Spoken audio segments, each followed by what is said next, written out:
Bora conversar com a Mônica Bergamo, porque o governo Lula teme um novo aumento da inflação com esse tarifaço de Donald Trump. É claro que a gente tem algumas semanas aí pela frente a gente espera, de algum diálogo. Vamos saber qual vai ser a resposta do governo brasileiro, né, em relação a isso, se haverá a lei da reciprocidade também, com taxação dos produtos americanos, qual vai ser o tipo de negociação.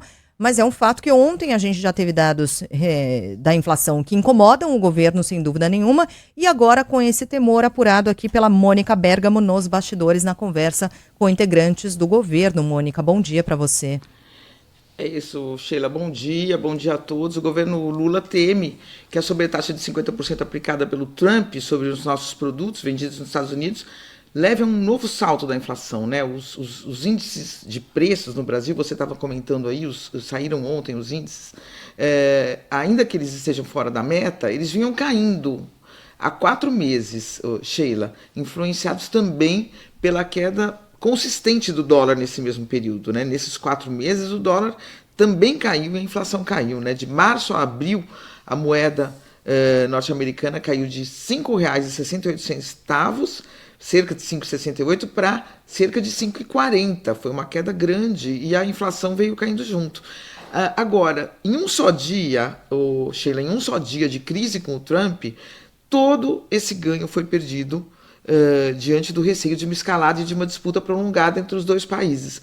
O dólar deu um salto, né, e chegou de novo para o patamar de 5,6. Então, assim, todo o esforço brasileiro, de tudo que foi feito para que a inflação arrefecesse, a inflação vinha numa curva de queda, o dólar também, foi perdido em apenas um dia.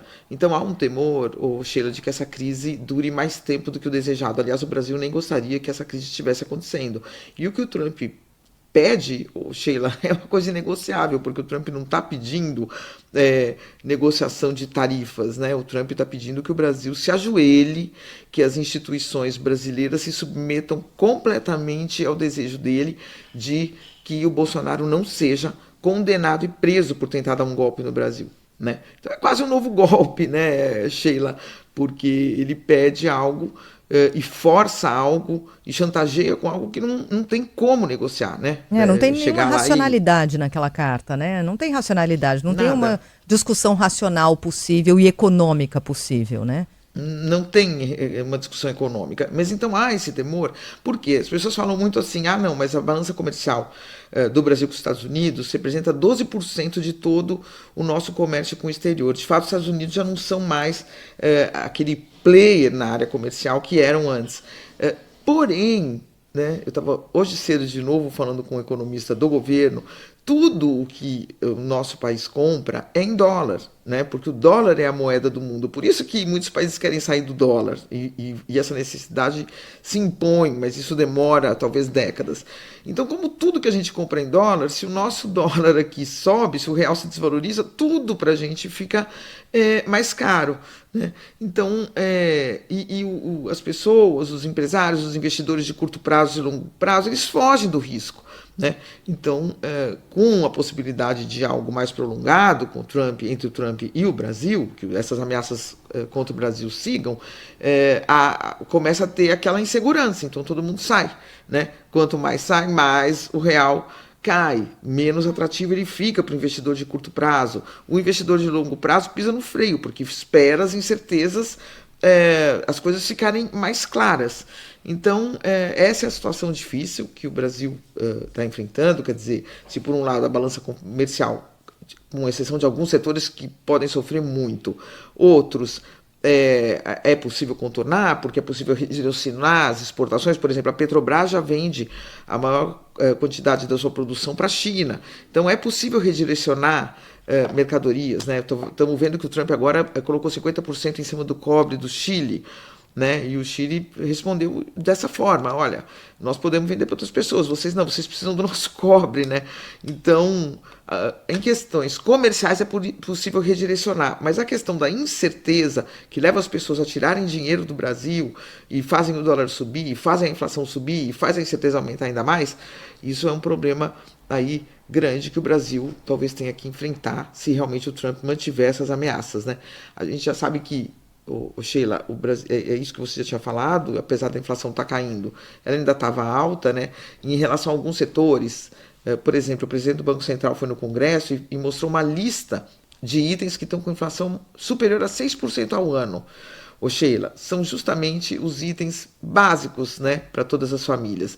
Legumes, hortaliças, verdura, fruta, carne, aves, ovos, panificados, energia elétrica residencial, produtos farmacêuticos, serviços médicos e dentários, produtos de higiene pessoal, tudo isso ainda está com a inflação, apesar da queda, ainda alta.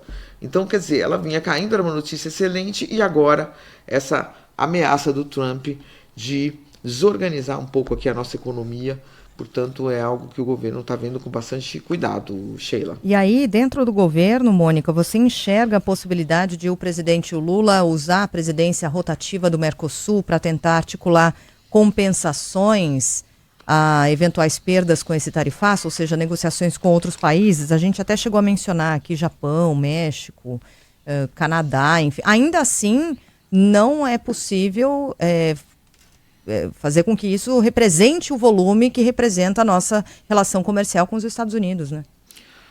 Mas é isso, né? Quer dizer, a questão da balança comercial, ela tem saídas, ela tem alternativa. Agora, a insegurança gerada por...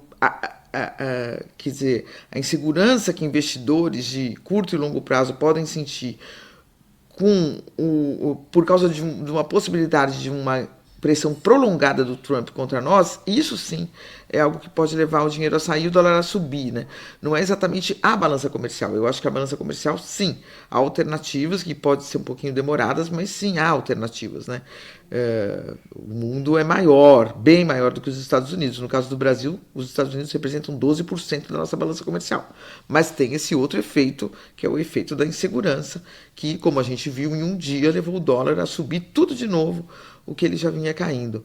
Tudo isso para o Bolsonaro ficar solto, Sheila.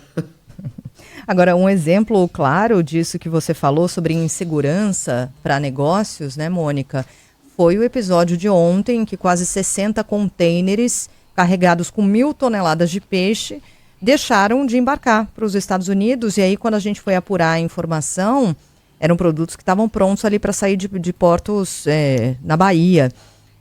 A suspensão partiu dos próprios compradores. E qual foi o argumento da empresa?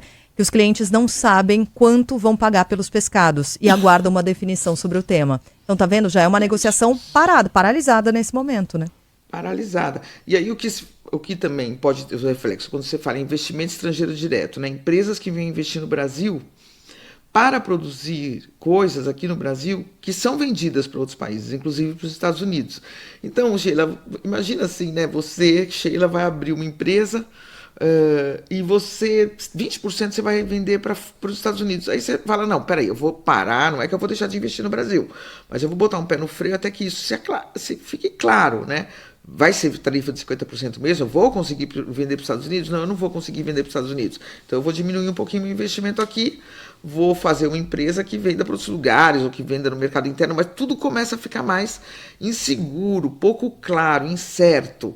Então a incerteza gera um problema muito grande, Sheila, é a incerteza, né, que gera esse problema, e tá aí o pescado para provar, né? Esse exemplo é dramático, porque é uma mercadoria que imagino que tenha uma data de validade. Exatamente, que pode se perder, né? Congela, mas assim, não é tão fácil, né? Não é roupa que você deixa no arquivo, não, no estoque, e no ano seguinte ela está inteirinha lá para vender. Mas você tem um custo adicional também, né, de acomodar essa carga toda num porto, já que ela estava pronta para ser embarcada e vai ter de ser armazenada de novo, né? Enfim, muitos desdobramentos. Agora, muitos, e o problema, eu estava falando com um integrante da diplomacia também hoje cedo, que falou, olha, não existe possibilidade de recuar 1 milímetro na questão das instituições brasileiras. Isso não existe. Aí vamos ver se o Trump vem, joga uma bomba. Os Estados Unidos já jogaram bomba em cima no Palácio La Moneda, no Chile, em 1973. Quem sabe eles vêm aqui e jogam uma bomba no Palácio do Planalto. Mas tirando isso, que sim, eles já fizeram ao longo da história, mas que não está no cenário, né? Tirando isso, de fato, o presidente Lula não tem como recuar. E ele não tem nem como mandar no Supremo Tribunal Federal, né? Olha, o Alexandre, arquiva aí, Isso. deixa o Bolsonaro solto, coitado, ele tá com medo de ser preso, tá pensando... Não dá para fazer isso, né? Então vai ser uma negociação difícil, é realmente uma incerteza muito grande, né, Sheila? Porque não é uma simples questão de negociação tarifária. É.